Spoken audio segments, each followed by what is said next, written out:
Hello friends, नमस्कार। मैं हूं योगेश चतुर्वेदी।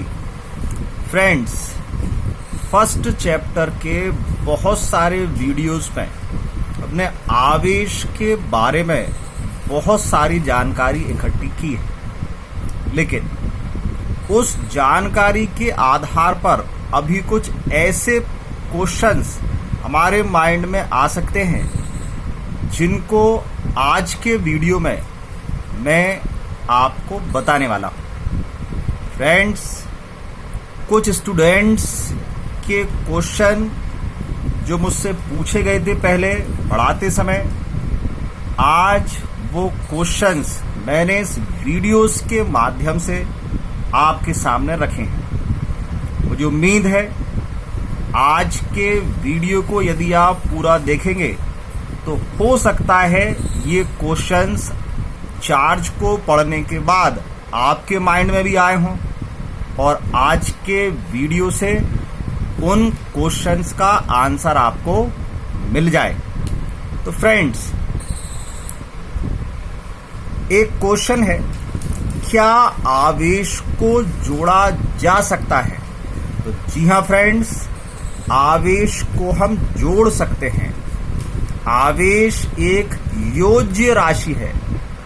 जो चार्ज है वो एक एडिटिव राशि है और जोड़ने के लिए भी नॉर्मल गणित, सिंपल मैथमेटिक्स का इस्तेमाल होता है। जैसे यदि हमारे पास 2 कूलाम चार्ज है और 2 कूलाम चार्ज हमने इसको और दे दिया तो टोटल हो गया 4 कूलाम। या यदि हमारे पास 4 कूलाम चार्ज है और इसको हमने -2 कूलाम चार्ज दिया तो 4 - 2 क्या होना चाहिए? 2। 4 में से 2 गए 2। तो ये सिंपल मैथमेटिक्स है। आवेश को चूंकि हम साधारण गणित के नियमों से जोड़ सकते हैं, घटा सकते हैं, इसीलिए आवेश एक अदिश राशि है। ये मैंने पहले भी आपको बताया है। तो फ्रेंड्स, यदि आवेश को हमको जोड़ना पड़े, घटाना पड़े, तो आप बिल्कुल संकोच मत कीजिएगा। जिस सामान्य मैथमेटिक्स से हमने आज तक विभिन्न कैलकुलेशन की हैं, वही कैलकुलेशन हम चार्ज में जोड़ने या घटाने में करते हैं। फ्रेंड्स, नेक्स्ट क्वेश्चन जो हमारे माइंड में उठ सकता है वो है, क्या वस्तु की गति का आवेश पर कोई प्रभाव पड़ता है? तो आंसर है नहीं। क्वेश्चन एक बार फिर समझिए। क्वेश्चन का मतलब था, जैसे हमने किसी वस्तु को 2 कूलाम आवेश दे दिया और जो वस्तु है वो स्थिर रखी हुई है। अब हमारी वस्तु ने चलना स्टार्ट कर दिया, गति करना स्टार्ट कर दिया और आपने उसकी वेलोसिटी कर दी 20 मीटर पर सेकेंड। वस्तु को आपने 1 घंटे चलाया। अब 1 घंटे बाद आपसे पूछा जाए कि बताओ वस्तु पर चार्ज कितना होगा, तो आंसर होगा 2 कूलाम, क्योंकि वस्तु की गति से आवेश का कोई लेना देना नहीं है। आवेश किसी वस्तु की गति पर निर्भर नहीं करता है। तो जो आवेश आपने वस्तु को दिया, जिस समय वस्तु स्थिर थी, तो जिस समय वस्तु गति कर रही होगी वस्तु पर उतना ही आवेश रहेगा और वस्तु पुनः स्थिर अवस्था में आ जाएगी तब भी वस्तु पर उतना ही आवेश रहेगा, बशर्ते आपका निकाय विलगित हो। क्योंकि आवेश का संरक्षण हमने पढ़ा है जो विलगित निकाय में ही संभव है। मतलब आवेश का किसी दूसरी वस्तु से या बाह्य वातावरण से कोई आदान प्रदान ना किया गया हो। केवल गति की बात चल रही है कि वस्तु की गति का वस्तु के आवेश पर कोई प्रभाव नहीं पड़ता है। अगला क्वेश्चन फ्रेंड्स जो हमारे माइंड में आ सकता है वो है, किसी चालक को आवेश देने पर या आवेशित करने पर क्या आवेश चालक के अंदर रह सकता है? तो आंसर है नहीं। किसी भी चालक को दिया गया आवेश सदैव उसके पृष्ठ पर होता है, सरफेस पर होता है। जो भी उसका सबसे आउटर सरफेस होगा, चार्ज वहां रहेगा, अंदर नहीं। अब ऐसा क्यों होता है तो समझिए। मान लीजिए ये एक हमारे पास कोई चालक है, अनावेशित चालक है। आप इसको ठोस भी मान सकते हैं, खोखला भी मान सकते हैं, जैसा आप मानना चाहें। अब मैंने किसी भी माध्यम से इसके अंदर चार्ज देना स्टार्ट किया। ये मैंने धनावेश इस तार के माध्यम से अंदर इसको दिया। अब मैंने ये तार हटा लिया है, तो देखें क्या होता है। तो आप जानते हैं कि समान आवेश में प्रतिकर्षण होता है। फ्रेंड्स, आवेश हमारे पास दो प्रकार के थे, धनावेश और ऋणावेश। तो यदि हमारे पास दो एक ही जैसे आवेश होते हैं, धन धन या ऋण ऋण, तो ये समान आवेश कहलाते हैं या सजातीय आवेश कहलाते हैं। लेकिन जब हम एक पॉजिटिव और दूसरा नेगेटिव लेते हैं तो ये विजातीय या विपरीत आवेश कहलाते हैं। तो आवेश की एक प्रॉपर्टी ये है कि जब आवेश एक ही प्रकार के होते हैं या सजातीय होते हैं तो उनमें प्रतिकर्षण बल लगता है, और विजातीय होते हैं तो आकर्षण बल।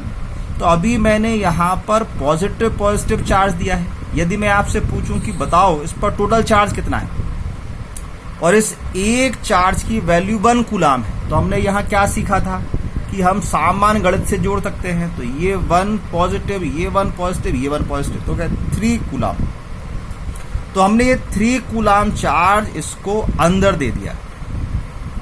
अब हमने इस वायर को हटा लिया, तो क्या इसके अंदर ये चार्ज रहेगा? तो आंसर है नहीं, क्योंकि आप जानते हैं समान आवेश में या सजातीय आवेश में प्रतिकर्षण होता है। तो ये तीनों एक दूसरे को प्रतिकर्षित करेंगे, मतलब एक दूसरे से दूर हटने का प्रयास करेंगे। अब जब एक दूसरे से दूर हटने का प्रयास करेंगे तो ये कहां तक एक दूसरे से दूर हो सकते हैं? जहां तक ये चालक होगा। तो ये दूर होते होते होते चालक के सरफेस पर आ जाएंगे। अब ये चालक के सरफेस को नहीं छोड़ सकते। इनके बीच में जो प्रतिकर्षण बल है वो इतना है कि इनको एक दूसरे से दूर करेगा, लेकिन इस बल में इतनी एनर्जी नहीं है कि इनको सरफेस के बाहर कर पाए। तो ये चार्ज कहाँ इकट्ठे हो जाते हैं? इसके सरफेस पर। तो आप किसी भी मेथड द्वारा किसी चालक को जब आवेश देते हैं, तो जैसा कि हमने यहाँ देखा कि एक जैसा आवेश है, प्रतिकर्षण बल लगा और बाहर आ गया, तो चालक को आवेश देने पर वो अंदर आवेश नहीं रह पाता है और ऑटोमेटिक ट्रांसफर होकर कहाँ पहुंच जाता है? उसके सरफेस पर। तो किसी भी चालक को दिया गया आवेश सदैव उसके पृष्ठ पर एक समान रूप से वितरित हो जाता है। फ्रेंड्स, ये शब्द भी बहुत आवश्यक मैंने आपको बताया कि एक समान रूप से, क्योंकि जब प्रतिकर्षण होगा तो सभी बराबर बल लगाएंगे, तो बिल्कुल एक समान रूप से इसके सरफेस पर वितरित हो जाता है, अंदर कोई आवेश नहीं रह पाता है। फ्रेंड्स, एक और क्वेश्चन, अच्छा क्वेश्चन है, यदि आवेश आकर्षण बल लगाता है तो इस बल से कार्य किया जा सकता है? फ्रेंड्स, जब हमने आवेश को समझा था तो आवेश की डेफिनेशन से ये देखा था कि आवेश हल्की वस्तुओं को अपनी ओर आकर्षित करता है, मतलब आवेश किसी दूसरी वस्तु पर आकर्षण बल लगाता है। तो क्वेश्चन ये है कि यदि आवेश बल लगाता है तो क्या वो कार्य भी कर सकता है? तो फ्रेंड्स, हमने एग्जाम्पल्स के माध्यम से ये देख रखा है कि किसी प्लास्टिक के स्केल को कागज अपने सूखे बालों से रगड़कर कागज के छोटे टुकड़ों के पास लाते हैं, तो वो टुकड़े आकर्षित होकर उस स्केल से चिपक जाते हैं। मतलब ये जो हमारा आवेश है उनको आकर्षित करके अपनी ओर खींच लेता है। इसका मतलब आवेश ने कार्य किया है। इसी कार्य करने की क्षमता को हमने विद्युत ऊर्जा नाम दिया था। तो आवेश बल लगा सकता है तो आवेश कार्य भी कर सकता है। जो आवेश के कार्य करने की क्षमता है वही विद्युत है, जिसको हमने फर्स्ट चैप्टर के फर्स्ट टॉपिक में ही समझा है। तो जी हाँ, आवेश के पास जैसे आकर्षण बल लगाने की प्रॉपर्टी है, वैसे ही आवेश के द्वारा हम कार्य भी कर सकते हैं या आवेश कार्य करवा सकता है, और आवेश के कार्य करने की क्षमता को ही विद्युत ऊर्जा कहते हैं। अब एक और क्वेश्चन है जो कई सारे स्टूडेंट्स के माइंड में आता है कि आवेश को परिभाषित करते समय हम कहते हैं कि आवेश हल्की वस्तुओं को आकर्षित करता है, तो क्या आवेश केवल अन्य वस्तुओं को आकर्षित ही कर सकता है या प्रतिकर्षित भी कर सकता है? तो फ्रेंड्स, इस क्वेश्चन को बहुत अच्छे से अपने दिमाग में पकड़ने का प्रयास करना। देखिए, हमने आवेश स्थानांतरण की जो मेथड समझी थी उसमें एक थी प्रेरण वाली मेथड। जैसे ये पेन मेरे पास है, इस पेन को मैंने बालों से रगड़कर किसी छोटे छोटे कागज के टुकड़े के ऊपर इस प्रकार में रखूं और वो कागज के टुकड़े खिंचकर इससे चिपक जाएं, तो ये प्रेरण की घटना हुई कि जैसे ही मैंने इस आवेशित वस्तु के सम्मुख किसी अनावेशित वस्तु को रखा, तो उस अनावेशित वस्तु में प्रेरण के कारण विपरीत आवेश आता है। और जब विपरीत आवेश होगा तो हम जानते हैं जैसे सजातीय आवेश में प्रतिकर्षण होता है, ऐसे ही विजातीय आवेश में या विपरीत आवेश में आकर्षण होता है। तो इस कारण ये जो पेन है ये उस कागज के टुकड़े को अपनी ओर आकर्षित कर लेता है। तो जब भी हम किसी आवेशित वस्तु को किसी अनावेशित वस्तु के सम्मुख रखेंगे और अनावेशित वस्तु पर जो आवेश होगा वो विपरीत आवेश आएगा, और वस्तु अगर हल्की होगी तो आवेश उसको अपनी ओर आकर्षित कर लेगा। इस कारण हमने डेफिनेशन में कहा कि आवेश हल्की वस्तुओं को आकर्षित करता है। लेकिन जब दो आवेशों की बात होगी तो ऐसा नहीं है कि आवेश केवल आकर्षण प्रकृति का ही है। आवेश में आकर्षण भी है तो समान आवेश में प्रतिकर्षण भी है।